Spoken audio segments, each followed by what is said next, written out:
What's up, Taiwan? I'm Eric Gao, bringing you the news from out of Taipei. China is set to debut a new baseball league next year with 5 teams.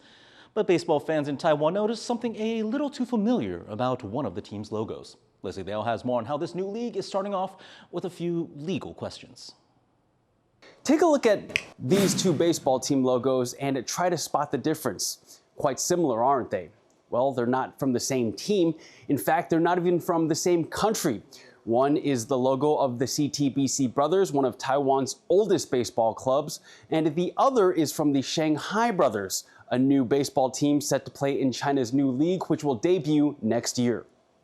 When the Chinese Baseball League debuted its new teams, CTBC Brothers fans immediately noticed the similarities between the 2 logos and called foul. But there's also been speculation that CTBC had a stake in the Shanghai Brothers, meaning everything was above board. Taiwan's baseball commissioner says the league knew of the suspected plagiarism half a year ago, and it's asking CTBC for an explanation. 会向中心球团查询到底他们面对这个问题的态度是什么，然后他们的跟整个所谓这个 logo 很像，然后名称也一样，那他们有什么样的看法？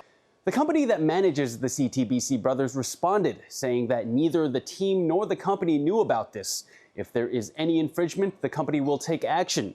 The company then said that it prioritizes its interests and fans in Taiwan. The CTBC Brothers are not the only ones dealing with potential plagiarism cases. People on the internet have pointed out that all 5 team logos introduced in the new Chinese league seem copied. For example, the Shenzhen Blue Sox logo is like the American Boston Red Sox ball club, while the Xiamen Dolphins logo bears similarities to the American football Miami Dolphins franchise. With collaboration claims now off the table, it seems the only 2 possibilities left are either plagiarism or sheer coincidence. Howard Zhang and Leslie Liao for TaiwanPlus. Amid heightened cross-strait tensions, there are growing concerns about several apps, web pages, and social media posts that some say may be part of China's cognitive warfare tactics. Cadence Quaranta reports. Recently, there have been reports of web pages and apps that allow Taiwanese people to pledge their loyalty to China. Screenshots and videos of 2 in particular have turned up on different social media platforms. One app called Return Home allegedly claims to allow Taiwanese people to surrender to China with 1 click. Another webpage called Taiwan Surrender also appears to allow users to indicate they want to surrender and shows how many people in different Taiwanese cities have done so. Screenshots appear to show 13 people in Taipei alone. Taiwan's Mainland Affairs Council previously said the first app could not be found on app stores in either Taiwan or China, raising questions about whether the app really exists. And the second web page appears to have been taken down. TaiwanPlus was not able to independently verify the existence of either of these platforms and also could not confirm who created them. Still, news of these platforms has gotten quite a bit of attention in Taiwan, both on social media and from government officials. At least one Taipei city councilor is raising alarms about the latest Taiwan Surrender webpage, saying it threatens the security of the city's people. 我必须要求我们的警察局 要针对像有这样子，因为有13个台北市民登入嘛，那必须要稽查这个 APP 的开发者，那也要通报国安单位，因为这是一个叛国的行为。 Taiwan is particularly sensitive to this kind of news at a time when its government says China has been increasing its intimidation and influence tactics against Taiwan in several new ways, including through social media. China considers Taiwan part of its territory and has said it's willing to take control of it by force. Taiwan rejects this claim. This week, there's also been some discussion about some satellite photos released by China's embassy in the U.S. on social media platform X, showing high-resolution shots of a number of well-known places in Taiwan. The caption says there is but one China in the world and that Taiwan is a part of China's territory. China's Taiwan Affairs Office appeared to signal that these satellite photos showed it could use technology to help better defend its territorial claims.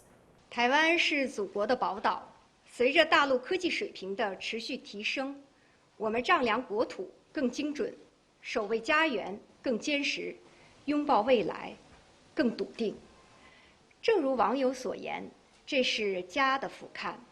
Some are calling these posts threatening. In a separate post on X, the chairman of the U.S.'s Senate Foreign Relations Committee called the post a great example of the Chinese Communist Party's blatant threats against a peaceful democracy. All of this comes as tensions are high across the Taiwan Strait. Taiwan is on high alert for any influence tactics from China, including psychological ones, and while those may be more subtle, many in Taiwan remain vigilant against them. Devin Tsai and Cadence Quaranta for TaiwanPlus. Taiwan's defense minister says officials are working to increase penalties for people who try to evade conscription. 国防部跟这个内政部还有相关的部会来进行演绎，因为事实上你有构成这个妨碍兵役的这个行为的时候，就会以妨碍兵役罪条例来治罪嘛。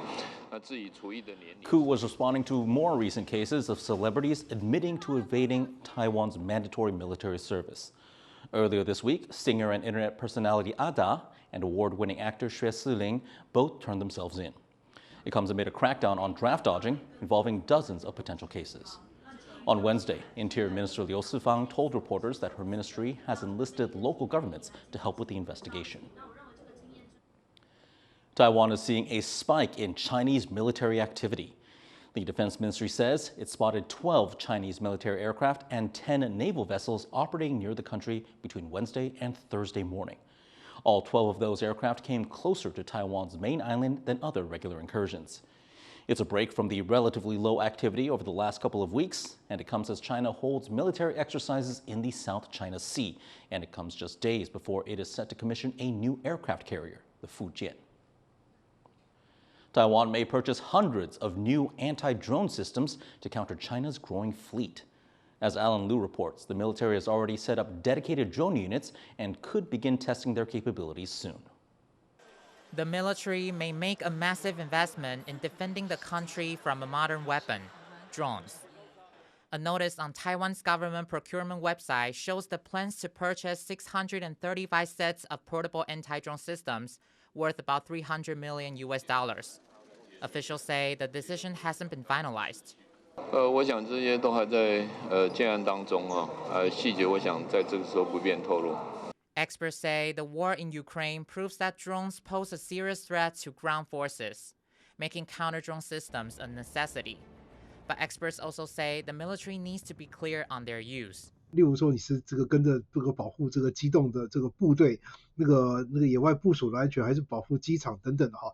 Beijing claims Taiwan as part of its territory and has not ruled out the use of force to take the country.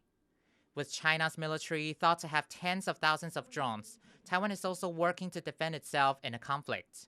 In Taiwan is that actually 4 of our armed forces divisions all established their own UAV training center to ensure that we have enough personnel to operate those drones when we have the ability to deploy that directly to our militaries. Taiwan's defense ministry says the military has been deploying different types of surveillance and attack drone and has set up dedicated drone units. It is also developing training programs and operational guidelines and is on track to test these in exercises next year. Joseph Wu and Alan Liu for TaiwanPlus. Taiwan's Vice President Beacom Xiao has met with a senior official from Fiji, despite that country's official ties with China. Xiao hosted UN diplomats from several countries this week, including Filippo Tarakinikini of Fiji. The Pacific island nation established diplomatic relations with Beijing in 1975, but it has maintained unofficial ties with Taipei. Tarakinikini also met with Taiwan's foreign minister. These meetings come a few months after Fiji's prime minister voiced opposition to the possibility of Beijing setting up a military base in the Pacific. China's foreign ministry has yet to comment on the visit. The U.S. Supreme Court is weighing whether the Trump administration went too far in using emergency powers to impose global tariffs. So far, the justices sound skeptical. But even if they rule against Trump, his team could still have other legal ways to tax imports. John Van Trieste reports. A challenge to U.S. President Donald Trump's use of emergency powers to impose tariffs has made it all the way to the U.S. Supreme Court. It's the culmination of 3 lawsuits filed by tariff-hit businesses and 12 states. The court's decision could undo a key Trump policy and force the U.S. government to refund some of the billions in revenue it's already raked in. But a high-ranking Justice Department official says the law Trump invoked, the IEEPA, implies the power to impose tariffs, and that Trump believes undoing the tariffs could cause the U.S. deep harm. Unwinding those agreements, he warns, would expose us to ruthless trade retaliation by far more aggressive countries and drive America from strength to failure with ruinous economic and national security consequences. But no other president has used this law to impose tariffs before. And with the U.S. Constitution giving Congress, not the president, authority over tariffs and taxes, justices ranging from the liberal minority to the conservative majority are skeptical. Some say the IEEPA was never intended to give the president such powers. It's pretty clear that Congress was trying to constrain the emergency powers of the president in IEEPA. So it seems a little inconsistent to say that we have to interpret a statute that was designed to constrain presidential authority, consistent with an understanding that Congress wanted the president to have essentially unlimited authority. Even some Trump nominees have reservations about whether the separation of powers might be eroded beyond repair. So Congress, as a practical matter, can't get this power back once it's handed it over to the president. It's a one-way ratchet toward the gradual but continual accretion of power in the executive branch and away from the people's elected representatives. Chief Justice John Roberts, a conservative with a wild-card reputation, made similar points. Yes, of course, tariffs and dealings with foreign powers, but the vehicle is imposition of taxes on Americans, and that has always been the core power of Congress. So to have the president's foreign affairs power trump that basic power for Congress seems to me to kind of at least neutralize between the two powers, the executive power and the legislative power. This is just the start of deliberations, and the court could in the end rule anyway. And despite the skepticism from justices, Trump's officials are upbeat. Sometimes the best tariffs are the ones that never get enforced. That, the president threatened 100% tariffs after the Chinese on October 8th threatened to put export controls on rare earth magnets from Chinese products that had 0.01%. Every camera, every iPhone here would have been subject to a Chinese control. Because he had the ability to threaten the 100% tariff, he was able to successfully execute on foreign policy. Even if the court does rule against Trump, it won't spell the end of U.S. tariffs. There are other Trump administration tariffs that this case won't consider. And there are other laws Trump could use to keep tariffs up, even if the speed and intensity are restricted. Still, after backing Trump policies in a string of decisions this year, the court seems ready to at least consider putting a check on the president. Andy Xue and John Van Trieste for TaiwanPlus.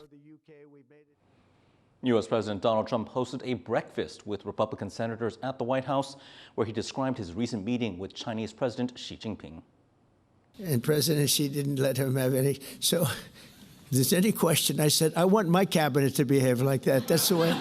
I'm demanding that I want them sitting up like that, Tim, just nice and straight. I never saw posture like that. I've never seen men so scared in their lives. Trump also mentioned the Chinese leader's complete control over his subordinates, and he joked that he wished Vice President J.D. Vance would be as compliant.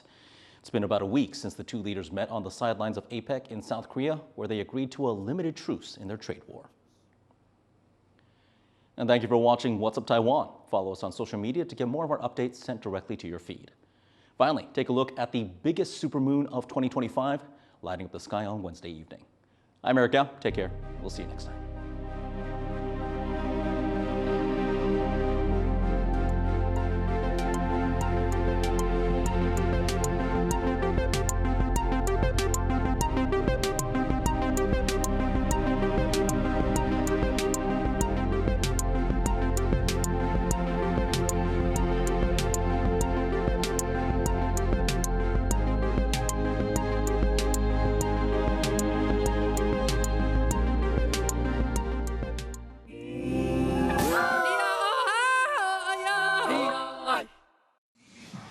For more stories from Taiwan and around the world, download the TaiwanPlus app.